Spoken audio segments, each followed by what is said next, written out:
All right, welcome back once again to another lecture dealing with inductive reasoning. What we're going to do now is start talking about analogical induction. So, what do we mean by this?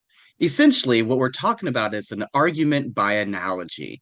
An analogy, if you're not familiar, is essentially just a comparison between two things. That is, we're comparing two or more things that are similar in various respects. This happens all the time. It happens in our daily discussion of things when we're trying to describe something and we use an example to help illustrate what it is we're describing. We say it's similar to this or by analogy with this.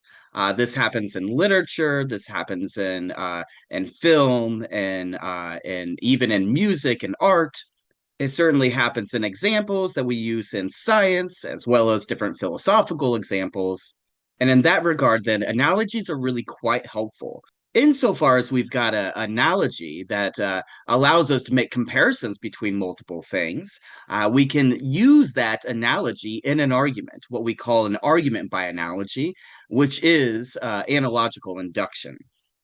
And the basic idea here is that because two or more things are similar in some particular respects, then they are likely or probably going to be similar in some further respects as well. I think it'll be helpful to go through some of the examples that Vaughn gives us from the textbook. This is on page 102 and 103. So let's see what he says here. Some basic examples of an analogy would be humans can move about, solve mathematical equations with chess games, and feel pain. Robots are like humans in that they can move about, solve mathematical equations, and win chess games. Therefore, it's probable that robots also feel pain. Now, whether or not you think that's a good argument by analogy, I'll leave that up to you. But the basic idea with this example is that thing A has properties P1, P2, P3 plus property 4. Thing B has property P1, P2, and P3. Therefore, thing B probably also has the property P4.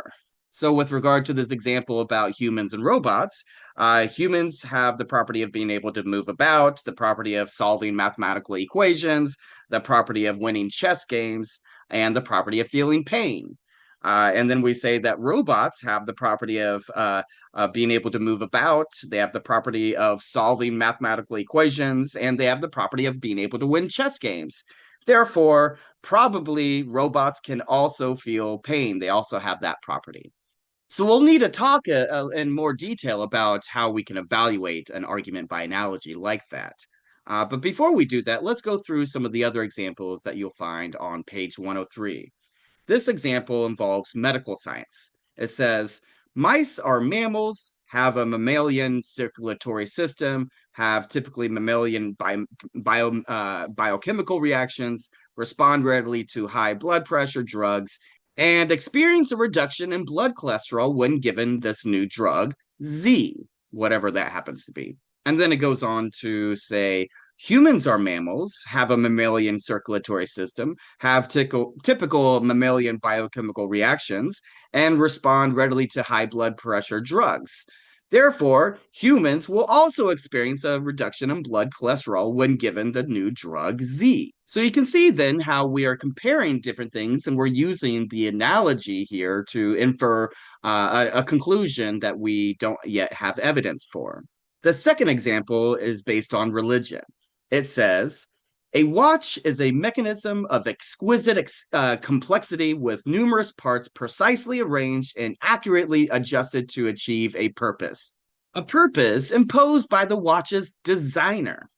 Likewise, the universe has exquisite complexity with countless parts, with atoms to asteroids that fit together precisely to accurately produce certain effects as though arranged by some plan.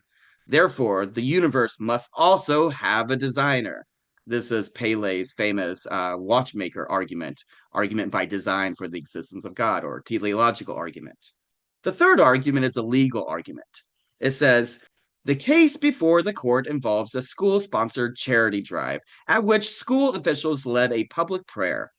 At issue is whether the school officials were in violation of the constitutional ban on government support of religion.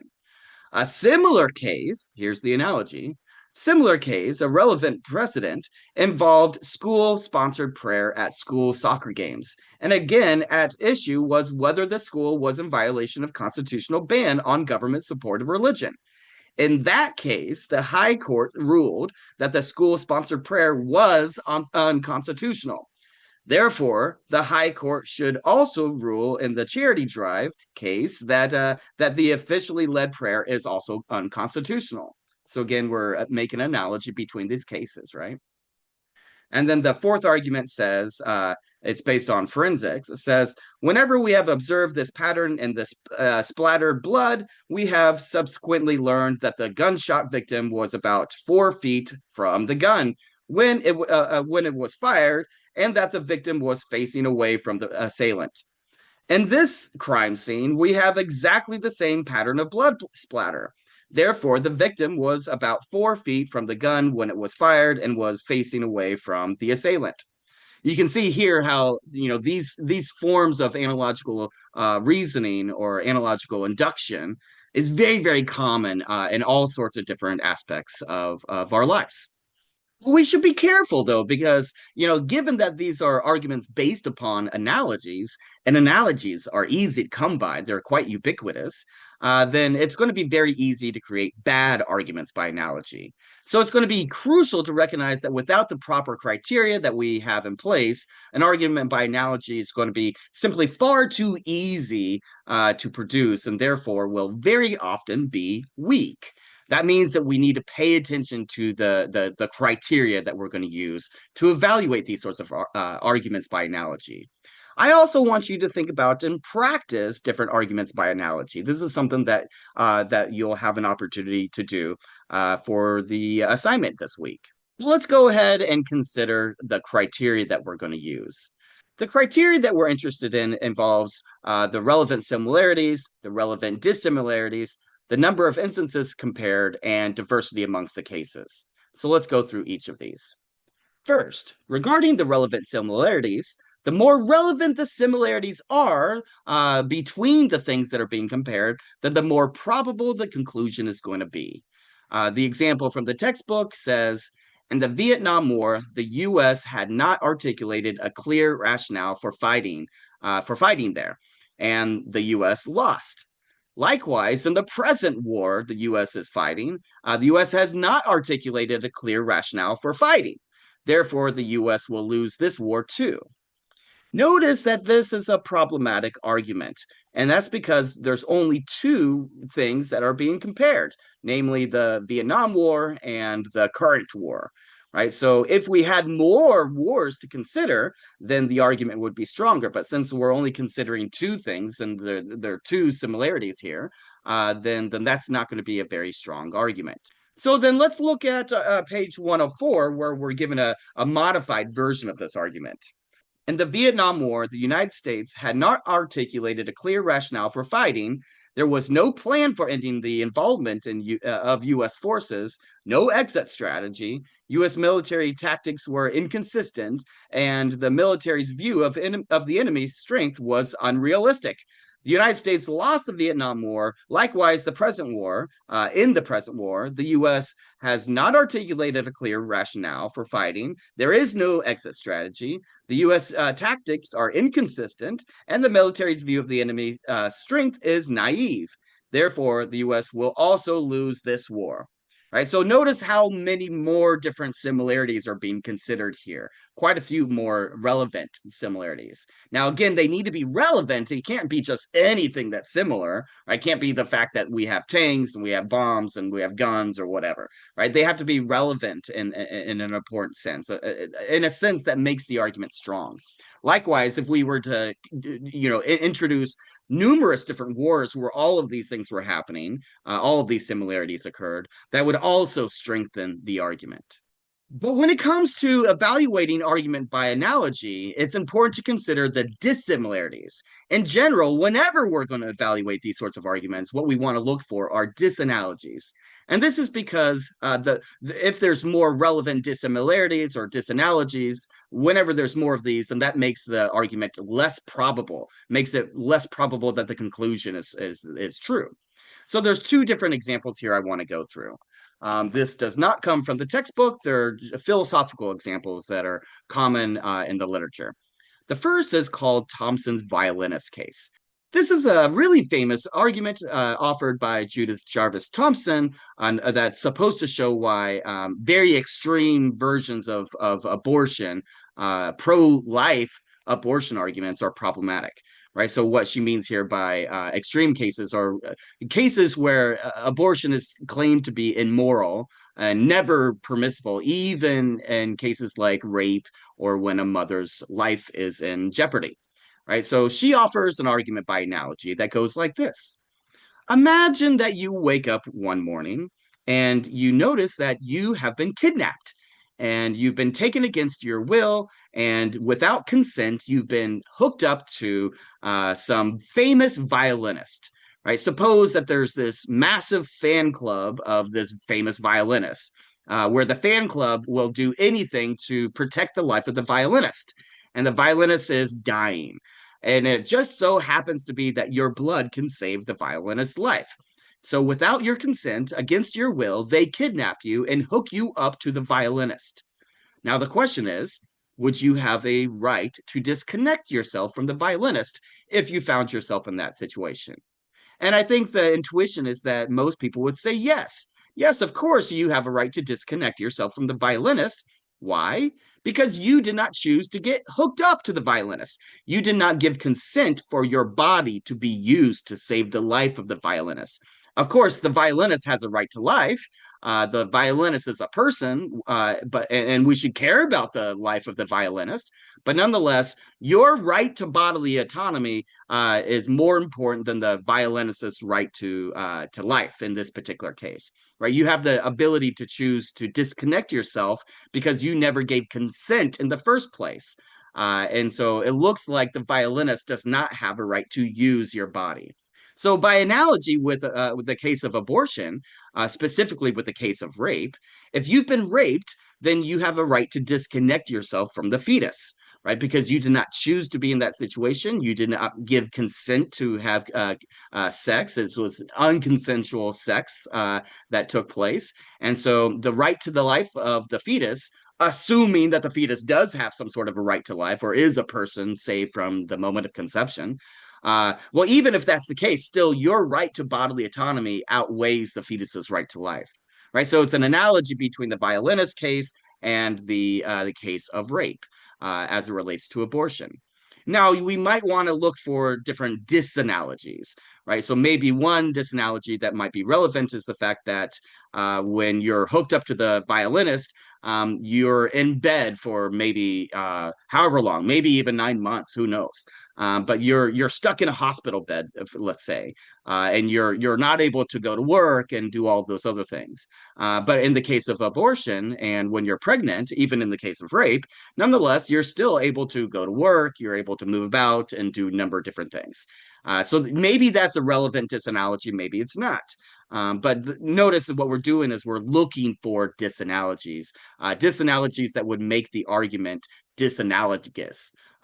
Another interesting example is offered by Peter Singer, and this I'm calling the rule of rescue argument. Here, Peter Singer is arguing that we have a moral obligation to provide support for starving children in Africa, let's say, right? If you live in an affluent country, if you have affluent means, if you have excess wealth, then you need to spend that money and help those starving children. So the idea here is that if you were to walk past some shallow pond, maybe you have some brand new shoes on, maybe you're wearing a brand new expensive outfit of some sort. But if you're walking past this pond and you see a drowning child, then it looks like you have the ability to save the child from drowning, even at the expense of your new shoes and your new outfit. But it looks like you have a moral obligation to help the drowning child. And so, what should you do? Well, if you can save the child, then you ought to save the child. You have a moral obligation to save the child, even though your shoes and your outfit are going to be destroyed. By analogy, yeah, you might have to sacrifice buying some new shoes. You might have to sacrifice buying that new outfit, but instead, it looks like you should spend that money on saving the life of a starving child who's living in poverty and suffering from hunger. Even though it might cost a little bit of extra money, still, nonetheless, you have an obligation to do so. And you can see how this is an argument by analogy with the case of the drowning child. We likewise have an obligation to save a starving child. So here we would want to look for disanalogies, something that would show that there's a problem with the analogy. Maybe in the case of the drowning child, you're the only person there. But in the case of a starving child in Africa, maybe there are many different people that can help. So why is it you alone that needs to help? Again, whether you find that to be a relevant dissimilarity, I'll let you think about that yourself. Of course, there may be other disanalogies that we might pay attention to. For instance, oftentimes students, when they hear this kind of argument, Singer's rule of rescue argument, they will point out that well, when you're standing in front of the child drowning, this is something that happens right there in front of you. So of course you've got a moral obligation to help the drowning child. But with regard to a child who's starving in Africa, that's something that happens far away. It's not present right there directly in front of you like it is in the case of the drowning child. So you might think that that's a disanalogy. It's a relevant dissimilarity. Of course, Peter Singer points out that on a utilitarian perspective that we should not care about location, right? Whether the child is right there in front of you or whether the child is on the other side of the earth. Distance does not matter. So it's not, even though it is certainly a dissimilarity, it's not going to be a morally relevant dissimilarity. So then those are the kinds of the issues that we're going to want to pay attention to as it relates to making evaluations and making judgments about these kinds of analogical arguments. Now, I want to move on to talk about the number of instances that are being compared. Generally speaking, the greater number of instances or cases that show that there is some relevant similarities, then that suggests that the argument will be stronger. The conclusion will be more likely or more probably to be true. For instance, consider an argument where we're thinking about or considering similarities between two wars, right? In the previous argument that we considered, it was just the Vietnam War and the current war. But we might consider the different similarities between 10 different wars where we have the same sorts of similarities going on. So that would be a much larger number of instances or cases, which would, if we can establish that, then it would make the conclusion much more likely. Not necessarily true, but it would be a stronger argument, more likely to be true. Then finally, we also need to consider the diversity amongst the cases. And what we mean here is the greater the diversity amongst the cases that exhibit the relevant similarities, the stronger the argument will be overall, the more likely the conclusion will be, that is. So let's consider the argument that's offered on page 106. This is an argument about different senators or politicians, and more specifically, the Senator Jones. So the argument goes like this. In the 1990s, a U.S. Senator, a Republican from Virginia, was chairman of the Commerce Committee, had very close ties to Corporation X, had previously worked for Corporation X before coming to office, and was found to have taken bribes from Corporation X. Right, so that's the first premise. It's just an observation. Second premise. In the 1980s, another U.S. Senator, a Democrat from Texas, was chairman of the Commerce Committee, had very close ties to Corporation X, had previously worked for Corporation X before coming to office, and was found to have taken bribes from Corporation X. So now pretty much everything is the same except for we're talking about a Republican from Virginia in the first case, and in the second premise, we're talking about a Democrat senator from Texas. Now, in the third premise, it says In the 1970s, another U.S. senator, an independent from Arkansas with strong religious values, was chairman of the committee, the Commerce Committee, had very close ties to Corporation X, had previously worked for Corporation X before coming to office, and was found to have taken bribes from Corporation X. And then finally, in the fourth premise, we have now the newly elected Senator Jones, a Democrat from New York with strong support from labor unions, as chairman of the committee, the Commerce Committee, has very close ties to Corporation X and has previously worked for Corporation X before coming to office.